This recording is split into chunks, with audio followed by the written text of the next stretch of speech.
yours if you'll simply go there and you'll inhabit that land and you'll worship me. I'll be your God. You'll be my people. Now that sounded good. Abraham left. He left his homeland. He gathered up all his belongings, his family. He took them to Canaan. The only problem was when they got there, they didn't occupy the land. What they did, they lived in tents. They lived in tents. They had flocks. And every time they would eat up the grazing area where they were, they'd have to look out more grazing area. So they were constantly moving from one place to another. They were nomads. Well, this had worked, but the problem was they still have not done what God told them to do. They still had not occupied the land. This went on until finally a famine came. When the famine came, Jacob, Abraham's grandson, took his family and went to Egypt because there was plenty of food there. You know how the story goes. It's because Joseph had been sent there. Jacob thought that his son Joseph was dead. Of course, we know that what had happened, and we know how that's part of a different story. But when Jacob took his family there, the Pharaoh welcomed them. Oh, yes, you're Joseph's family. You are welcome here. He gave them land to live on. He gave them the land of Goshen, which is right by the Nile River. Beautiful place, very fertile. They could raise their crops there. They could raise their animals there. And the people settled down right there in the land of Goshen. Now that sounded good. Before long, the people realized that what they could do, instead of having to work so hard to raise their crops and to do their things, they could go to work for the government. Hey, the Pharaoh's building lots of buildings here. Why don't we go to work for Pharaoh? He'll pay us a salary. No longer living in tents. Now have a job. Somebody's paying for them. They got a nice life there, don't they? And not having to move around, not having to look for shelter. Actually living in mud huts, which is much better than living in a tent, I imagine. Life was good. In fact, life was so good, they had forgotten about God. They had left the land that God had promised them and had moved into a land that God did not promise them and thought they had it made. And they were totally dependent upon the government to support them. They forgot about God. They forgot that God had not promised them the land of Egypt. God had promised them the land of Canaan, and they were not in the land of Canaan. Their population began to explode. You know, that seems to happen when people don't have to work for a living and the government's taking care of them. It seems like the population just explodes. Why not? We have more children, we get more money. I'm not going to get into the politics of today, but that's what seemed to happen. But before long, a new Pharaoh came on the scene. The old Pharaoh who had welcomed them in had died. A new Pharaoh comes on the scene. This new Pharaoh began to look at the nation of Israel, those Israeli people there. And he said, you know, there are more of them now than there are of us. Maybe we better make them slaves. So instead of them working for us, we'll just force them to work for us, and they'll just become our slaves. And that's exactly what happened.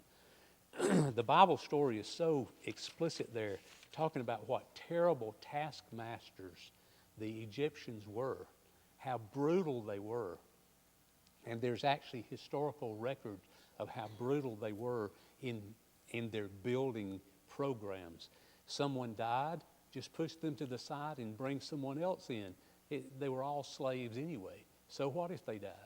Finally, Pharaoh, in realizing how the population has exploded, decided one way to control the population was to kill all the male children that were born.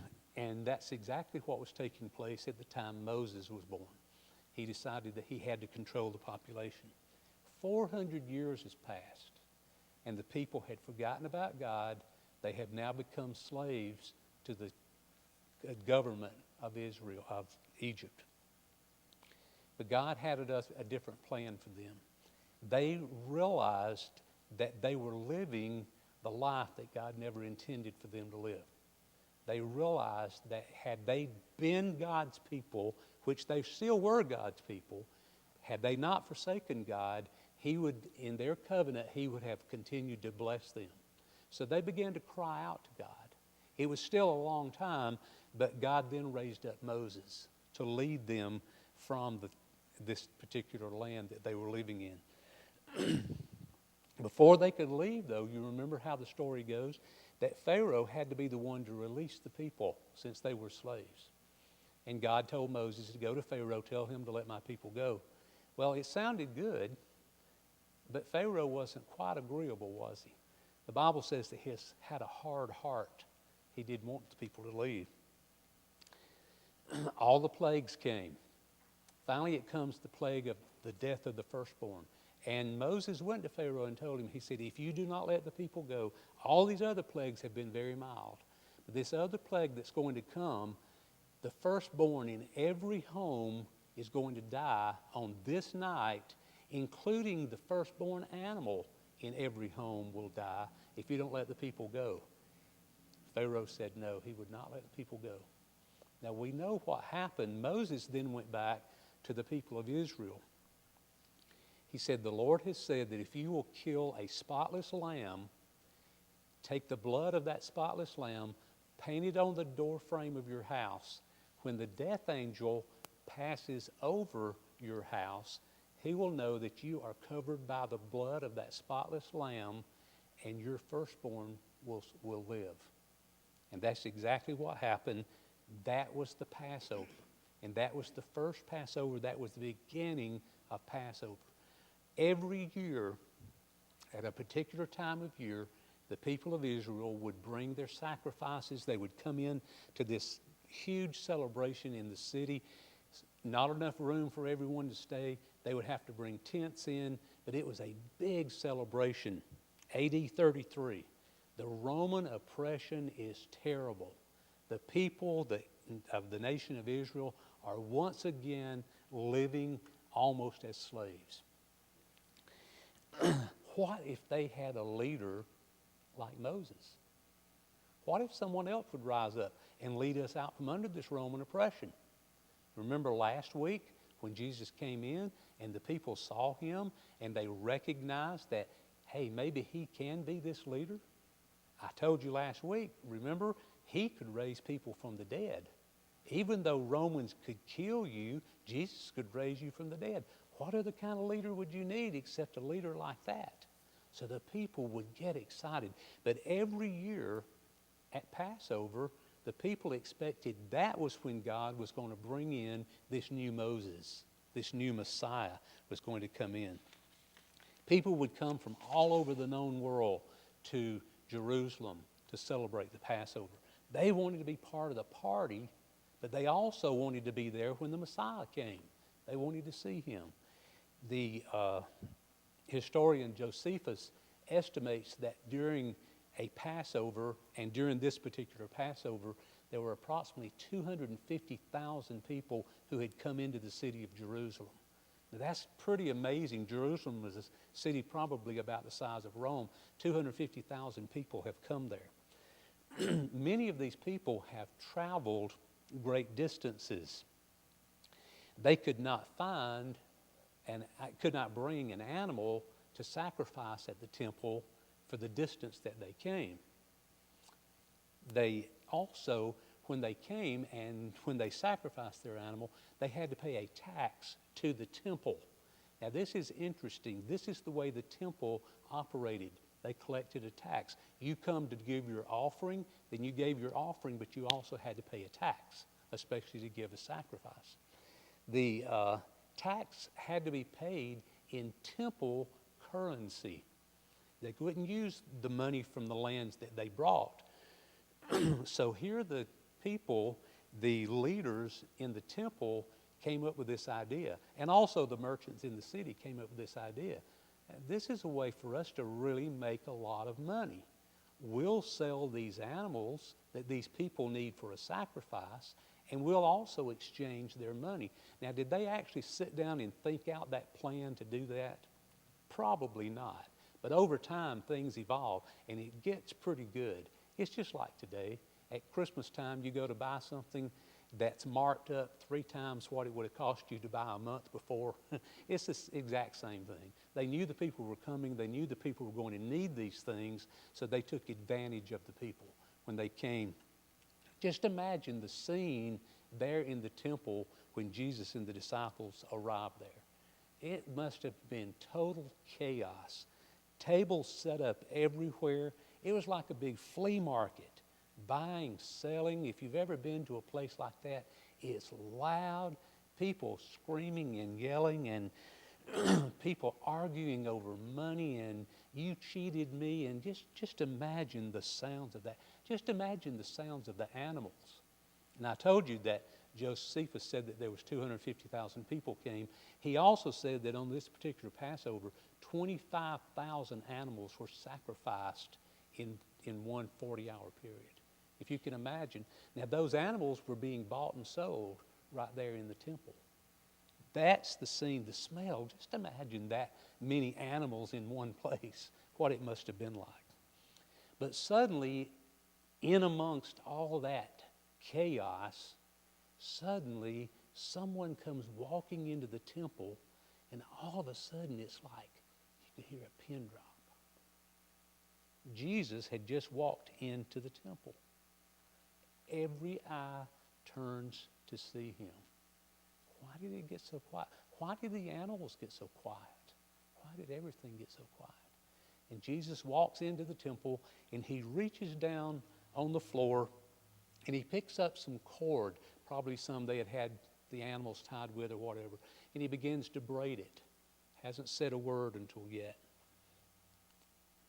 Then, still thinking about that fig tree, he's now seeing what has happened to the temple. He knows the fig tree was symbolic of the nation of Israel and how they were not being fruitful the way they should be. But now he's seeing the desecration here in God's house, desecration in his house. Every eye's watching him. And finally, he takes that whip that he has made, and he begins to drive those people out of the temple. He turns the tables over. Can you imagine the chaos when he turns the money changers' tables over? Have you ever dropped a bunch of money? It's kind of funny because now if it's pennies, most people won't help you pick them up anymore. But if you drop a roll of quarters, when I say a roll, I'm not talking about rolled up. If you drop a dozen quarters and there's several people standing around, what does everybody do? Doesn't everybody go to help you? They're not trying to get them for themselves, they're trying to get them. Imagine this though, here's all this money, it's all of a sudden on the floor. It must have been something. Everybody must have been going crazy. But here's Jesus with this whip, and he's going to drive these people out. And then in a loud voice he says, "It is written, my house shall be called a house of prayer, but you have made it a den of thieves." Thieves. These people were literally stealing from people when they were supposed to be there doing God's work. They had turned into thieves. That's a quote from Isaiah chapter 56 and from Jeremiah chapter 7. We find the very same words that Jesus spoke recorded in Matthew, Mark, and in Luke. It's interesting. In recent years, it seems like that people have been so focused on things in churches. We hear about music styles all the time. It's just amazing. Jesus did not say, my house will be called a house of singing or a house of music. Jesus did not say my house will be called a house of preaching. He didn't say it'll be called a house of programs. Have you ever been to a church that every single night of the week, now we have programs and we have things, but a church that has so many programs that it's just like, how in the world do they even keep up with what is going on? Very interesting. My next door neighbor has been my next door neighbor for close to 20 years, I guess. And I have invited him to church just probably 100 times over the years. But he told me finally last year, we were out in the backyard talking over the fence. And he said, oh, yeah, we've been going to church. And I said, well, I was wondering because don't see you on Sunday when we leave to go to church. He said, no. He said, we're actually going to a church here in town, and we attend a small group. And I said, oh, really? He said, yeah, that's why I started the garden in the back. Our small group is about how to do a raised bed garden. And I'm like, okay, I thought that church small groups were about studying the Bible, but I guess if that got them to attend a church, that at least that's a start. At least he and his wife and children are at least going to church. But so many churches focus on all of these different things. But Jesus said, my house is to be a house of prayer. A house of prayer. Now, I'm going to be real short today. I didn't know I was going to be hoarse. I had planned to be short anyway. What's the largest congregation in the world? Does anybody know? You've probably heard of it. About 60 years ago, a man by the name of David Cho started a prayer group in Seoul, South Korea. He and 5 other people started this prayer group. It is now called the Yoido Full Gospel Church. Every morning at 4:30, people begin lining up to get into the church. Every morning at 4:30. The church doesn't open until 8. But at 4:30, people will walk for miles to get into the church. The church only seats 21,000 people. But these people go into the church and pray 2 hours before the church service starts. They do nothing but pray for 2 hours. On Friday, they stay at church and pray for 24 hours. They do not leave. Every day, this church has 7 services. Every day, 200,000 people attend church there. You say, they have 7 churches, they see 21,000. It's because they now have had to add other buildings that have closed circuit TV that these people come just to see the service there. The services are translated into 16 different languages. It's amazing that they also have now sent out missionaries to 67 countries. They started numerous churches, but under the umbrella of that one church, they have 800,000 members. Now, those statistics are from 2012. It started out from 5 people praying. Not 5 programs, not the type of music they had. It started out from 5 people praying. So, here's the question from today's lesson. Does prayer work? Absolutely, prayer works. I read an interesting article this week. It came in the AARP magazine. I don't agree with all that AARP does, but it does give you some discounts, so I belong to it. That's the only reason that I do. But there was an interesting article there. This man had written this article. He said that he was raised in a Catholic home. He became Baptist, and then he became an Episcopalian, and now he's a nothing. And he's not really sure if he believes in prayer or not. Even though he prays, he's not really sure that he believes in prayer. He interviewed all these different people from all these different religions, and his conclusion was, well, it can't hurt anything.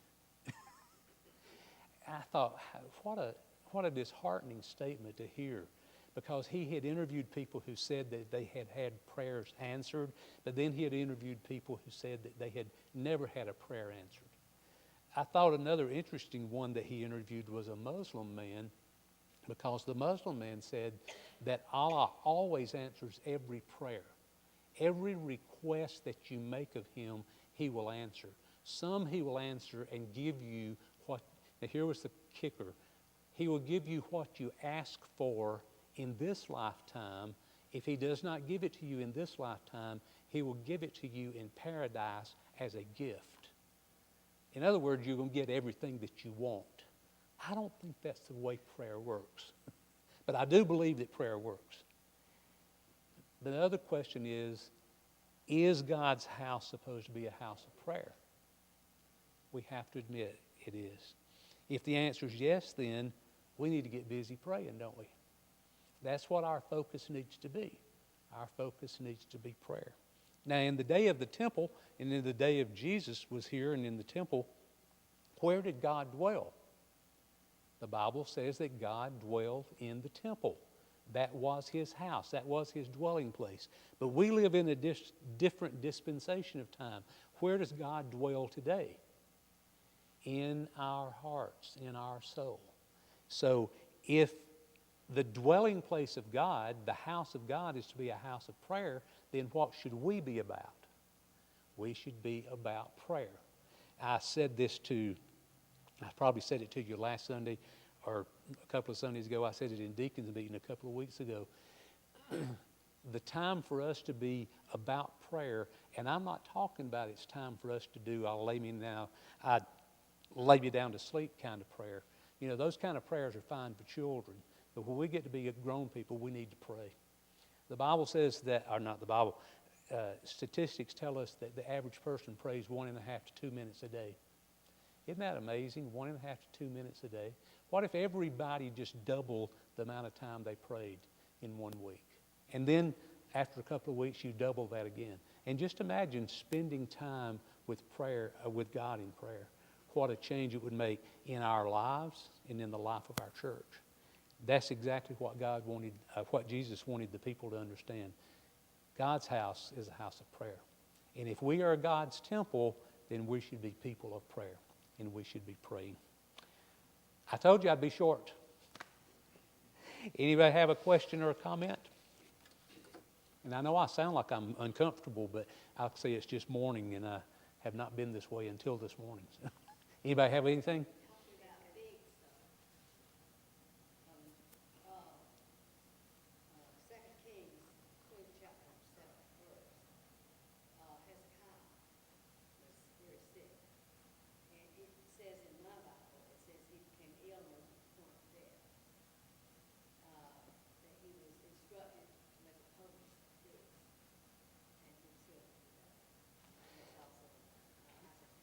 Yeah.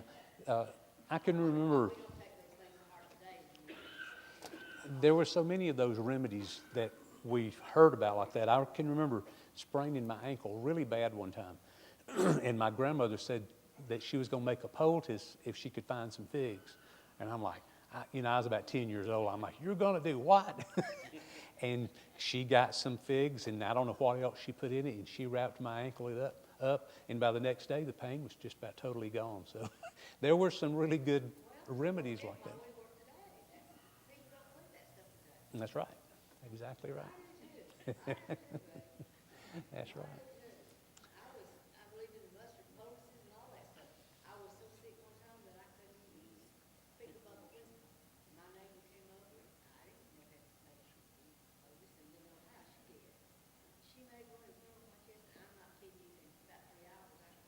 Yeah.